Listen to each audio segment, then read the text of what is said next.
It was just a normal evening. At 9:47 p.m., Harold, a 72-year-old retired firefighter, kissed his wife goodnight, turned off the bedside lamp, and drifted off to sleep. He had no pain, no discomfort. Nothing unusual. But by sunrise, Harold was gone. The coroner said it was a silent cardiac event, likely triggered during sleep. But how could this happen? Harold had no diagnosed heart disease. His blood pressure was slightly elevated, but nothing that raised major concerns. What his family didn't know, what most seniors and their loved ones don't know, is that certain bedtime habits after 60 can create the perfect storm for a heart attack or stroke. And the worst part? These habits feel safe. They're familiar. They've been done for years. But after 60, your heart, blood vessels, and brain respond differently at night. What once felt comforting may now be dangerous. This video isn't to scare you, it's to protect you. If you care about your sleep, your independence, and waking up tomorrow feeling strong and alive, this might be the most important video you'll watch today. Because tonight, we're uncovering the 4 most dangerous bedtime mistakes that raise your risk of heart failure, high blood pressure spikes, and even a silent stroke, the kind that happens while you sleep and gives you no warning at all. We'll break down the science behind them. We'll show you the easy changes to make. And we'll reveal the one mistake nearly every senior makes without knowing it. If you're new to the channel, hit that subscribe button and turn on the notification bell so you never miss our practical, real-life senior health tips. Now, before we dive into the first habit, let me ask you, do you ever wake up feeling more exhausted than when you went to bed? A little lightheaded? Maybe your heart's racing a bit? If that sounds familiar, don't brush it off. These are subtle signs your body is struggling with something deeper, possibly a blood pressure surge, low oxygen, or even a transient ischemic attack in your sleep. Let's get into the first bedtime habit that could be quietly harming your heart health, and what you can do about it. Let's rewind Harold's night for a second. Earlier that evening, around 9:15 p.m., he enjoyed a big plate of pasta, some garlic bread, and a small slice of chocolate cake. He always said it helped him sleep better. But here's the truth most people don't realize: after 60, eating a heavy meal right before bed isn't harmless, it's one of the silent triggers for a heart attack or stroke in your sleep. As we age, our digestion slows, insulin resistance increases, and our metabolism drops. That means your body has to work extra hard to process food at night. Instead of resting and repairing, your heart rate stays elevated, your blood pressure remains high, and your system gets thrown off balance. Studies show that seniors who eat late are at higher risk for metabolic syndrome, sleep apnea, and cardiac events during REM sleep. Why? Because digestion demands energy. Your body shifts blood toward your stomach, leaving your heart and brain with reduced oxygen flow, especially dangerous if you already have high blood pressure or arterial plaque buildup. And if you're eating foods high in sodium, saturated fat, or sugar, you're compounding the damage. You may not feel it immediately, but over time, the risk builds until one night it's too much. Have you ever woken up at night with a racing heart or tightness in your chest? Drop a comment below. You're not alone, and it's not just aging. So what should you do instead? Finish dinner at least 3 to 4 hours before bedtime. If you need a snack, choose something light and heart-friendly, a few almonds, half a banana, or a warm cup of herbal tea. Avoid spicy or fried foods late at night, especially if you suffer from acid reflux or gastrointestinal issues. Limit your salt intake, especially in processed foods like soups, deli meats, and frozen meals. And here's one more thing. Eating late can interfere with medication effectiveness, especially if you're taking statins, blood pressure pills, or aspirin alternatives for seniors. Timing matters. If this segment is helpful so far, please consider giving this video a thumbs up and sharing it with someone you love. These senior health tips could save a life, maybe even yours. Still with me? Great. Because the next bedtime habit is something even more common, and even more dangerous for those over 60. It's about hydration, but not in the way you think. Let's talk about how your nighttime glass of water could be setting the stage for a stroke or dangerous fall, even if your heart seems healthy today. Let's talk about something that seems harmless. A simple glass of water before bed. For decades, Harold believed drinking water at night was good for his health. It helped him stay hydrated, and he figured it would flush out toxins while he slept. But what Harold didn't know is that after age 60, your body processes fluids differently, and that glass of water may have been quietly increasing his risk of falls, stroke, and even sudden cardiac events. Here's the truth: your kidneys continue working overnight, but your bladder control weakens as you age. That late-night drink may send you rushing to the bathroom at 2 o'clock or 3 a.m., half asleep, disoriented, and dangerously unsteady. Now picture this. You wake up in the dark, legs still stiff, heart rate still low. You stand up too quickly. And the room spins. This is called postural hypotension, a sudden drop in blood pressure when changing positions.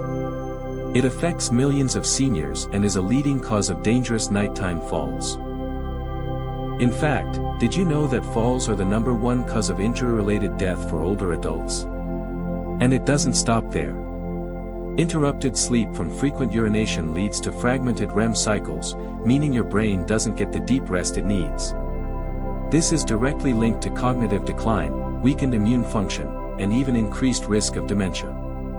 Waking up in the night raises your heart rate and cortisol levels, increasing your chance of a stroke or mini-stroke, TIA, especially if you already have high blood pressure or vascular stiffness. So what can you do? Front-load your fluids. Drink most of your water in the first half of the day, and taper off by dinner. After 7 p.m., sip, not chug. If you're thirsty, take a few small sips, no need for a full glass. Watch for hidden sources of fluid, like soup, watermelon, cucumber, or even medication with high water content. Avoid diuretics before bed. This includes not just water, but also caffeine, alcohol, and some herbal teas. Have you ever gotten up at night and felt lightheaded or dizzy? Share your experience in the comments. We want to raise awareness together. And here's something to remember: hydration is important, but timing is everything. One small habit, like drinking less water before bed, can help you sleep through the night, protect your heart health, and reduce your risk of a fall that could change everything. Stick with me, because in the next part, we'll explore the most surprisingly dangerous bedtime mistake that many seniors make every single night without realizing how much it affects their blood pressure, cardiovascular health, and even their brain function. Let's dive into bedroom temperature, and why it matters more than you think. Picture this. You crawl into bed, pull up a thick blanket, and set the thermostat to a cozy 75 degrees. It feels comforting, like a warm hug after a long day. But what if I told you that this cozy comfort could be quietly damaging your heart and stealing years from your life? It happened to Joyce. She's 73, lives alone, and always believed that a warm bedroom helped her sleep better. But every morning she woke up drenched in sweat, foggy-headed, and feeling more tired than the night before. She blamed aging, not realizing the real culprit was the temperature of her room. Studies now show that for people over 60, sleeping in a room warmer than 70 degrees Fahrenheit 21 degrees Celsius increases the risk of high blood pressure, stroke, and cognitive decline. Why? As we age, our bodies lose the ability to regulate temperature efficiently. We sweat less. Circulation slows. And when the room is too warm, your heart has to work harder to cool your body down during the night.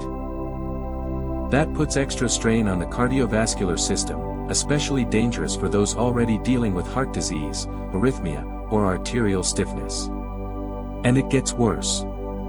A warm room can cause silent dehydration overnight. Even without realizing it, your body loses moisture while you sleep. This leads to thicker blood, which increases the risk of clot formation, mini-strokes, and even sudden cardiac events. But perhaps most concerning, overheated rooms disrupt deep sleep cycles. Your body needs to drop its internal temperature slightly to enter REM sleep, the stage where your brain heals, your immune system strengthens, and your memory consolidates. Without this, you wake up tired, irritable, and foggy. Over time, that compounds and may lead to dementia or vascular cognitive impairment. So what can you do? Lower your thermostat to between 60 to 67 degrees Fahrenheit, 16 to 19 degrees Celsius, at night. Use light, breathable bedding like cotton instead of heavy synthetic blankets that trap heat. If you feel cold easily, layer up using light pajamas and a throw blanket that's easy to adjust. Keep a small fan or crack a window for ventilation. Circulating air prevents CO2 buildup and keeps the room fresh. Avoid thick pajamas or heavy socks that trap heat around your core. What temperature do you usually sleep at? Have you ever noticed feeling groggier when the room is too warm? Tell me below, your comment might help someone else rethink their nighttime routine. Let me leave you with this. Comfort doesn't always mean healthy. A warm room might feel nice, but over time, it may quietly erode your heart health, disrupt your brain, and shorten your longevity. Coming up next, we'll talk about one final habit, so common, yet so dangerous. It's the way you position your body during sleep. And it might just be the most overlooked risk factor for stroke, acid reflux, and sleep apnea in seniors. Stick with me, you don't want to miss this one. Let me ask you something personal. How do you sleep at night? Are you a back sleeper? Side sleeper? Or maybe you curl up on your stomach? Most people never question their sleeping position. It's just how they've always slept. But after age 60, your body isn't the same, and how you sleep could be silently affecting your heart health, breathing, and even your stroke risk. Let me tell you about Robert. He's a 76-year-old retired teacher. Every morning, he'd wake up feeling exhausted, his head pounding and his memory foggy. His wife noticed something terrifying. He would sometimes stop breathing for a few seconds in his sleep, then suddenly gasp for air. It wasn't until a doctor visit revealed the truth. Robert had undiagnosed sleep apnea, made worse by sleeping on his back. Here's the science. When you sleep flat on your back, gravity pulls your tongue and soft tissues down, partially or completely blocking your airway. That causes obstructive sleep apnea, which lowers oxygen levels and puts tremendous strain on your heart throughout the night. Your heart rate spikes, blood pressure increases, and your risk of sudden cardiac arrest, stroke, or even silent brain damage grows. That's not all. For seniors with acid reflux or gastroesophageal reflux disease, GERD, back sleeping makes it easier for stomach acid to travel up the esophagus, causing nighttime coughing, burning, and even aspiration pneumonia, a serious lung infection caused by inhaling stomach contents. And if you already have high blood pressure, this sleep posture makes your heart work harder, just to keep oxygen flowing. So what's the safest way to sleep? Left side sleeping. This position is considered the best for seniors. It reduces pressure on your heart, improves circulation, and allows gravity to keep stomach acid where it belongs. It also keeps your airways more open, reducing the severity of sleep apnea. Right side sleeping is okay, but it may place more pressure on the heart, especially for people with congestive heart failure. Stomach sleeping can reduce snoring, but it strains your neck and spine. If you must sleep this way, use a thin pillow or none at all. Pro tips. Use a body pillow to keep yourself from rolling onto your back. Place a pillow between your knees to keep your spine aligned. Slightly elevate your upper body with an adjustable bed or wedge pillow, especially if you have sleep apnea or GERD. Consider a medium firm mattress that supports side sleeping and reduces pressure points. Have you ever thought about how your sleeping position might be affecting your health? Drop a comment and share. Your experience could help someone else wake up healthier tomorrow. Remember, comfort isn't always safe. The way you sleep may feel familiar, but it might be the very thing that's quietly hurting your heart, draining your energy, or risking your life. Coming up next, Let's tie everything together with one powerful reminder about why your bedtime habits matter more than ever after 60, and how one small change tonight could mean years of better health ahead.